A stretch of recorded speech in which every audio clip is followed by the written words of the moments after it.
Sir Venkat Prabhu sir இங்கே sir ஒன்றும் இல்லை சார், ட்ரெய்லர் பார்த்தோம், சூப்பராக இருந்துச்சு, வாழ்த்துக்கள் சார். தேங்க்யூ. இப்போ வந்து எல்லா விஜய் ஃபேன்ஸுக்கும் வந்துட்டு ஃபஸ்ட்டு ஆடியோ லான்ச் இது நடத்துவீங்களா? அதுதான் வந்து பெரிய கொஸ்டினாக போய்கிட்டு இருக்கு. அதுக்கான பதில் வந்து நீங்கள் சொல்லுவீங்கன்னு பார்த்தா சொல்லலை. ஆஸ் எ விஜய் ஃபேன் நானும் வெயிட்டிங். இல்லை, அது நடக்கிற பிளான் உங்களுக்கு இருக்கா? அர்ச்சனா மேடம்கிட்டையும் கேட்டால் சொல்லணும். இல்லை, அது விஜய் சார் தான் சொல்லணும். அவங்க டிசிஷன் தான். ஸோ இதாக இருந்தனாலும் இன்னொரு ஃபியூ டேஸில் அனௌன்ஸ்மெண்ட் வந்துடும். இருக்குது இல்லை அப்படிங்கிற அனௌன்ஸ்மெண்ட் வந்து தளபதி தான் சொல்லணும். அஃபிஷியலாக நாங்கள் சொல்லிடுவோம். வெங்கட் சார், நீங்கள் வந்து நிறைய ஈவெண்ட்லையும் சரி ப்ரெஸ் மீட்லையும் சொல்லியிருக்கீங்க அஜித் சார்கிட்ட என்ன நிறைய கற்றுக்கணுன்ட்டு. அதே மாதிரி விஜய் சார்கிட்ட என்ன கற்றுக்குனீங்க?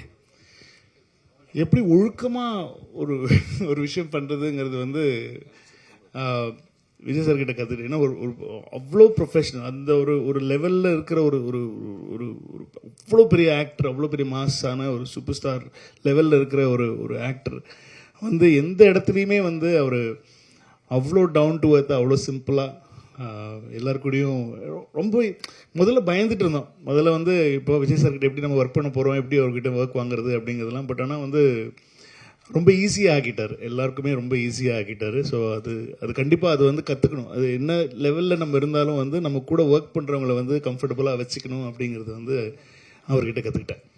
வெங்கட் பிரபு சார், ஆக்சுவலாக இதில் வந்து இங்கிலீஷில் நேம் வச்சுருக்கீங்க, ஆனால் ட்ரைலரில் முடிக்கும் போது முருகர் தமிழ் கடவுள் பாட்டை வச்சு போட்டிருக்கீங்க. தமிழா சார் நான்? அப்போ இங்கிலீஷில் வச்சுருக்கீங்க. அது பேன் இண்டியாக்காக.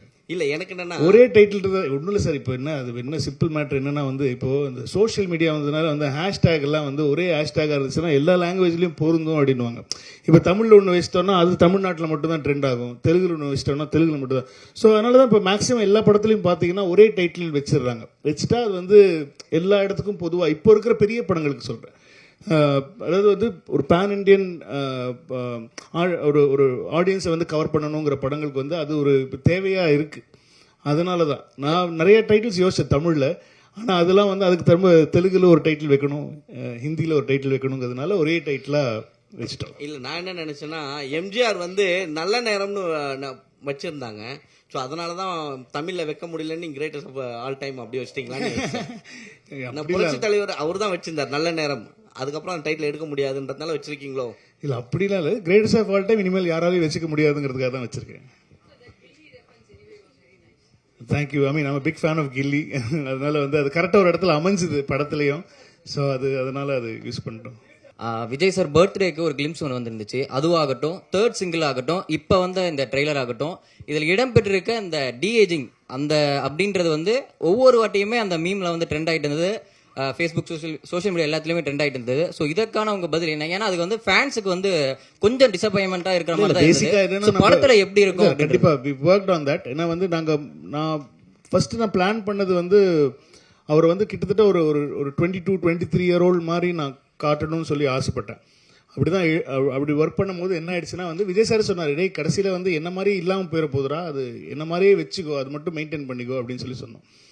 இது நாங்கள் ஃபஸ்ட்டு ஒர்க் பண்ணும்போது என்ன ஆயிடுச்சு, என்ன யோசிச்சு பண்ணோம் அப்படின்னு சொன்னால் வந்து அந்த அவருடைய பேசிக்காக ஜாலைன் தான். நம்ம சின்ன வயசில் இருக்கும்போது இருக்கிற ஜாலைன் இப்போ நம்மளே திடீர்னு சேவ் பண்ணிட்டு மீசெல்லாம் எடுத்துகிட்டு வந்துட்டோம்னு வச்சுக்கோங்களேன், நம்மளே பார்க்க முடியாது. நம்ம என்ன சொல்லுவோம், ஐட்டே என்னடா இப்படி ஆகிட்டேன் அப்படின்னு சொல்லுவோம். அந்த மாதிரி நமக்கு ரொம்ப பழக்கப்பட்ட முகம் இல்லை, விஜய் சாரோட முகம் ரொம்ப பழக்கப்பட்ட.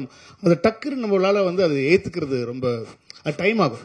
ஸோ அதனால் வந்து என்ன பண்ணிட்டோம் இப்போது அப்படின்னு சொன்னால் வந்து ஆஃப்டர் இது எங்களுக்கே பாடம் தான். எங்களுக்கே ஒரு சரி நான் எது வேணாலும் நான் வந்து தப்பிச்சிடுவேன், ஆனால் வந்து இவங்ககிட்டே தப்பிக்கிறது ரொம்ப கஷ்டம். இவங்க அவ்வளோ பெரிய வந்து ஒரு தளபதியுடைய பயங்கரமான ஒரு ஒரு ஒரு வெறியை அப்படின்னு தான் சொல்லணும். ஏன்னா இவங்களை கன்வின்ஸ் பண்ணுறது தான் ரொம்ப கஷ்டமாக இருந்துச்சு. ஸோ என்னென்னா வந்து பேசிக்காக இப்போது நீங்கள் ட்ரெய்லரில் பார்த்த தளபதி, அதாவது யங் தளபதி தான் வந்து இப்போது கிட்டத்தட்ட ஃபைனலான ஒரு லுக். ஏன்னா முன்னாடி இந்த ஸ்பார்க் சாங்கில் வரும்போது ரொம்ப ஒட்டி இருக்கும், சின்னெல்லாம் ரொம்ப கண்ணெல்லாம் ரொம்ப ஒட்டி இருந்ததுனால வந்து நிறைய பேருக்கு அதை ஏற்றுக்கவே முடியல. ஏன்னா வேற மாதிரி இருக்காரு, அது வந்து ரொம்ப ஒல்லியாக இருக்காரு அப்படிங்கிற மாதிரிலாம் சொல்லிட்டு இருந்தாங்க. ஸோ அது வந்து எங்களுக்கு ஒரு பெரிய பெல் அடிச்சது. இல்லை நம்ம பெரிய எக்ஸ்பெரிமெண்ட்லாம் பண்ணக்கூடாது, அது இன்னும் கொஞ்சம் அது பண்ணிட்டாலே போகிறோம், அவரை கொஞ்சம் எங்கே காட்டிட்டாலே போகிறோம், ரொம்ப ஃபிசிக்கலாக பெருசாக சேஞ்சஸ் வேண்டாம் அப்படின்னு சொல்லிட்டு இப்போ டிசைட் பண்ணி, அதனால தான் எங்களுக்கு ட்ரெய்லரும் கொஞ்சம் லேட் ஆச்சு. ஸோ ட்ரெய்லரில் வி ஹேட் டு ரீஒர்க். ஏன்னா முன்னாடி பண்ணதுலேருந்து நாங்கள் திரும்ப ரீஒர்க் பண்ணி இப்போ எல்லாருக்கும் பழக்கமாக பிடிக்கிற மாதிரியான ஒரு விஜய் சார் தான் நீங்கள் படத்தில். ஸோ அதே மாதிரி அதுக்கு வந்து ஒரு ஆல்டர்னேட் ஆப்ஷனாக வந்து திருவனந்தபுரத்துல அந்த ஷூட் நடந்துட்டு இருக்கும்போது ஃபேன்ஸ் மீட்ல வந்து க்ளீன் ஷேவ் பண்ணிட்டு அந்த பஸ் மேல ஏறி நின்னு சோ அந்த லுக்கே நல்லா இருக்கு. சோ ஏன் இந்த மாதிரி ஒரு டிஏஜிங் லுக் வந்து ஃபர்ஸ்ட் அவர் ஷேவ் பண்ணிட்டு வந்தபோது கேவலமா திட்டினாங்க என்ன, எப்படிடா இவ்வளவு பெரிய அழகான ஒருத்தர் இதுக்கிட்ட மீசியை ஷேவ் பண்ண வச்சேன்னு திட்டினாங்க. இப்போ நீங்க அதுவே நல்லா இருக்குன்றீங்க. இது மாதிரி ஒருத்தரை பார்க்க பழகிரும், அவ்வளவுதான் மேட்ரு. கொஸ்டின் டு அர்ச்சனா, உங்களுக்கு தான் மேடம். நீங்களே வந்து உங்க ஃபேமிலி பாத்தீங்கன்னா உங்களோட பிசினஸ் வந்து earlier business you are very much pioneers into software industry, புரியுதுங்களா? அப்படி இருக்கும்போது you have a very good experience உங்க ஃபேமிலியில. அப்ப ஏன் நீங்க வந்து VFX course you went into UK sorry US, இங்க உங்களுக்கு அந்த அளவுக்கு கிடைக்கல எங்க ஃபெசிலிட்டிஸ்? இல்ல சார், மீனா லோலா வந்து is the best in the world for இந்த பர்டிகுலர் டெக்னாலஜிக்கு they are the best. And எங்களுக்கு வந்து நாங்கள் முதலியே பேசும்போது டெக்னிக்கலி ஸ்ட்ராங்காக ஒரு படம் பண்ணணும். அண்ட் சார் வச்சு ஒரு படம் பண்ணும்போது எஸ்பெஷலி டச்சிங் ஹிஸ் ஃபேஸ்ன்றது ரொம்ப ஒரு சென்சிட்டிவான மேட்டர். அதை கரெக்டாக பண்ணணும். ஏன்னா யாராலையும் அது தப்பாக யாருமே சொல்லக்கூடாது, அதை பற்றி பண்ணக்கூடாதுன்றதுல நாங்கள் 2 பேருமே ரொம்ப ரொம்ப கிளியராக இருந்தோம். ஸோ அப்போ யார் பெஸ்ட் இந்த வேர்ல்டுன்னு பார்க்கும்போது we went to the US. எல்லா கம்பெனிஸையும் மீட் பண்ணிட்டு அவங்க என்னெல்லாம் பண்ணியிருக்காங்க, என்ன ஒர்க் பண்ணியிருக்காங்கன்னு பார்த்து இங்கே அந்த டெக்னாலஜி இன்னும் வரல. ஏன்னா நாங்கள் பண்ணுறதுன்றது 3Dலேயே வந்து டிஹெச் பண்ணி டபுள் ஆக்ஷன் பண்ணியிருக்கோம், which is very very difficult. Correct தானே சொல்லிட்டு இருக்கேன்?